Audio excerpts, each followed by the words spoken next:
I'm Leathur Rokk. This is Garfield. Welcome to my channel. Let's talk, shall we, about what just happened last night. Unless you were hiding under a rock, you know that there was an assassination attempt on President Donald Trump. And already the people on the other side are gloating about it.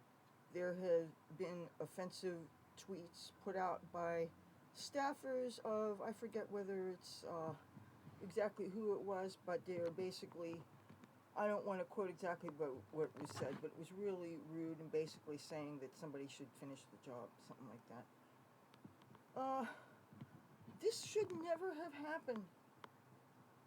I was one of probably many millions of Americans that was watching TV, watching live the Butler, Pennsylvania footage of this Trump rally. So just like the people that happened to be watching CNN or whatever, when after the first plane it hit the World Trade Center, and so they happened to be glued to their video screens, their TVs, when the second plane hit, I was watching the rally when I saw everything happen, and I saw the replays repeatedly, and there are certain things that were inconsistencies as far as securing the boundaries of this whole event, which I don't understand. And I'm just a civilian. I need somebody who knows a lot more about this than me to please explain to me and the general public.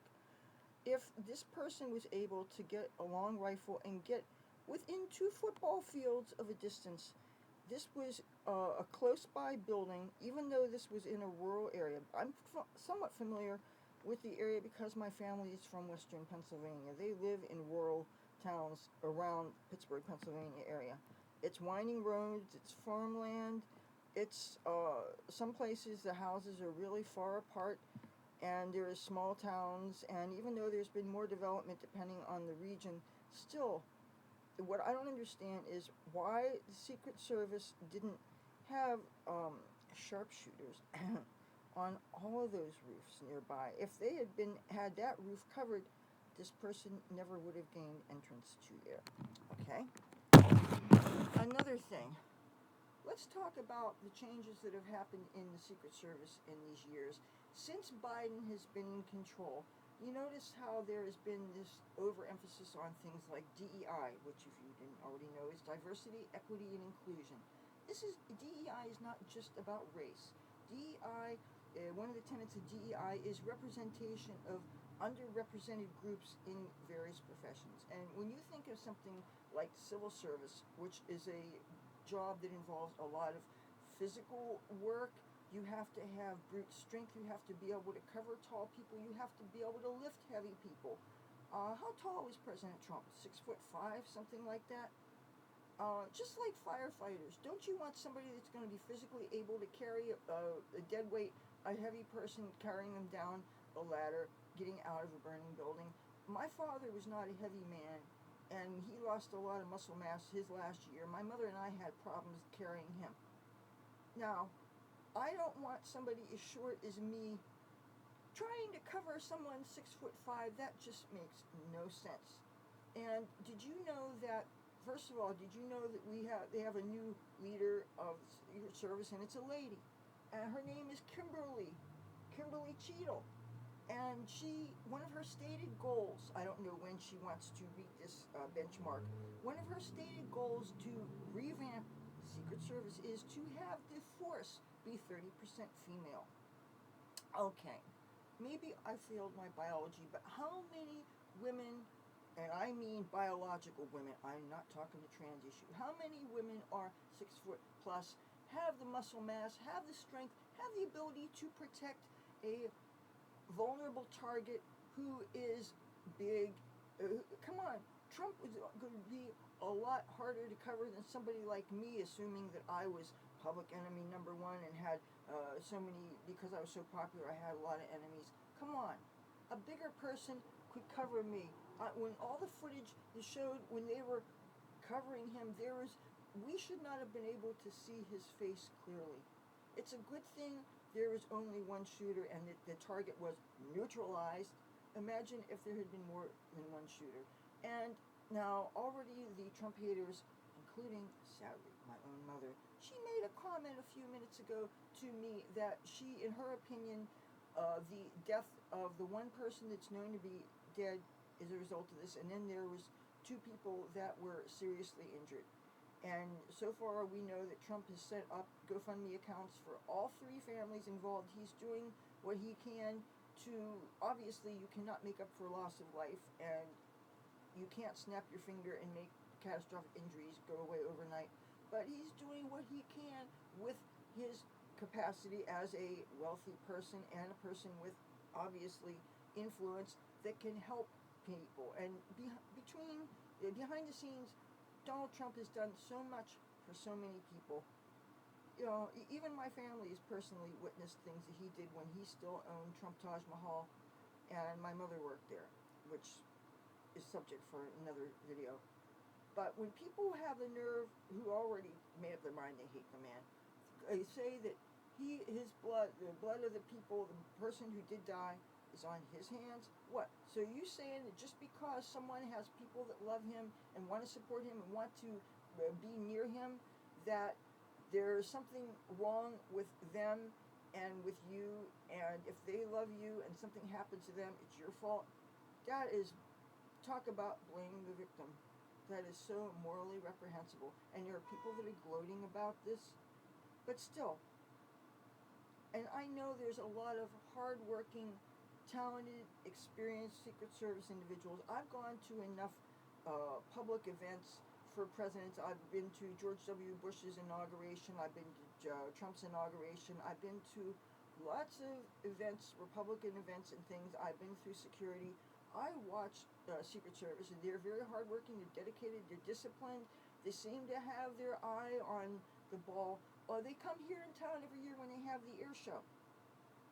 So what I don't understand is how they missed this guy.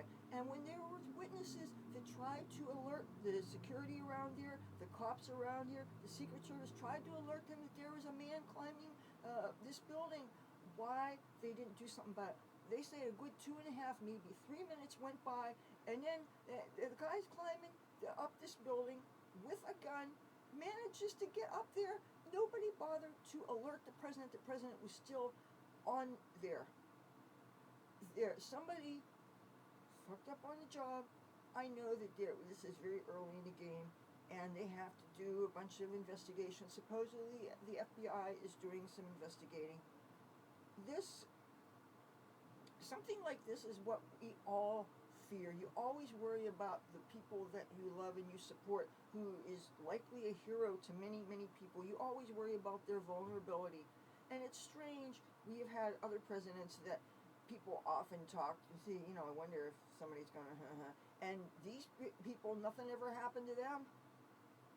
And I have so many friends and acquaintances who profess to be peaceful people, and they're liberal, and they're just wouldn't hurt anybody, equal rights, coexist, whatever. But if you disagree with them on any points, and if you happen to, say you agree with them on a lot of positions, but you happen to support Trump, and you will tell them why. Like a lot of times people seem to ignore the very, very high crime that we have right now, the porous borders where you have rapists and murderers that are streaming in. The crime is going down in major countries like Venezuela because they've dumped out their insane asylums and their prisons, and they're all coming here. What Trump said is right. He has not lied to the American people. And I still have associates that think that he is Satan on earth, and people comparing him to Hitler, and you watch shows like The View where they're all of this rhetoric, all of this violent rhetoric, and you have some very, very young people. The guy that shot and fortunately didn't kill Trump was only 20 years old. Half his life he has heard a barrage of non-stop anti-Trump stuff, and even though he was his voter registration was Republican, he made a $15 donation to Act Blue. Act Blue is an umbrella group that siphons money to Democrat causes. And he did this in 2020, I believe. So, we don't know a whole lot about him yet. They said that he didn't have a very large social media footprint, which might seem unusual for someone only 20. Doesn't have much of a voting history because, again, only being 20. You have shows like The View. You have politicians like Maxine Waters. Remember a couple years ago she was saying, encouraging people to confront Trump supporters, challenge them, confront them, tell them that they're not welcome, calling us names, giving us every name in the book, comparing us to terrorists, comparing us to the most despicable people in humanity and most despicable entities ever imagined. Is it any wonder you're going to have somebody that's going to be inspired by this rhetoric and is going to do what happened yesterday? You know, Democrats need to tamp it down. It's funny, all the things you're accusing my side of doing, your side is guilty of. I'm going to take this time to talk about something else, ways that people discriminate against not only Trump and Trump supporters, even low level, just fans, people in different social groups. They will say you get invited to something. They will find out, they'll check your social media, and they find out you're a Trump supporter, your invitations disappear. It affects people's social lives. People getting ready, making effort to go to fancy events that they were looking forward to. All of a sudden, they're disinvited because Orange Man bad.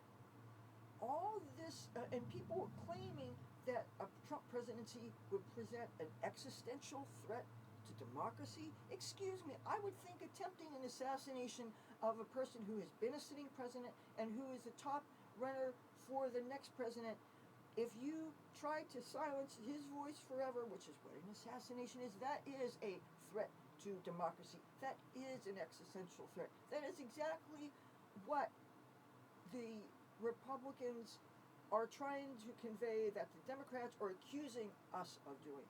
They are trying to suppress us.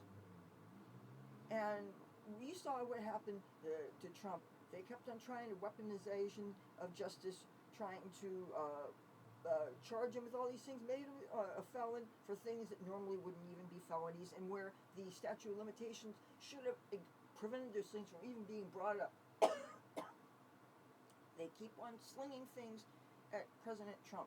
And now you got some wackos who are dead, who are going after him with guns, and now it turned out that people associated with Trump tried to get increased Secret Service protection, and they were denied. And now the Secret Service is denying this, but there's more and more people from the Trump family himself that is talking about this. Oh, and speaking of denying people Secret Service protection, why will President Biden still deny Secret Service protection to RFK Jr.? RFK Jr. was a kid when he watched his father get assassinated. The famous Kennedy family that has endured more tragedy than most families. Regardless of how you feel about the Kennedys, their politics, the fact that their people were very human and very fallible. Hello, study JFK if you didn't know what I'm talking about. And people are still talking about that assassination, you noticed?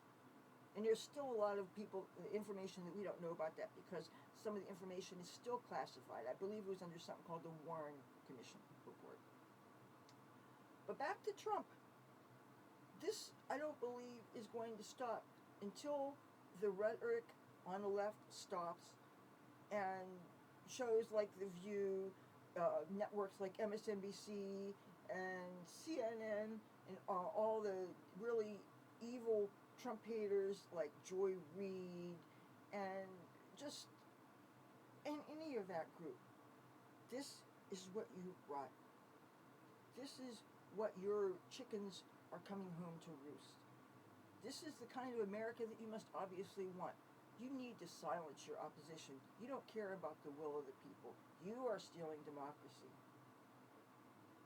You know, I was going to film a whole bunch of other subjects, but guess what? This is kind of damn well important.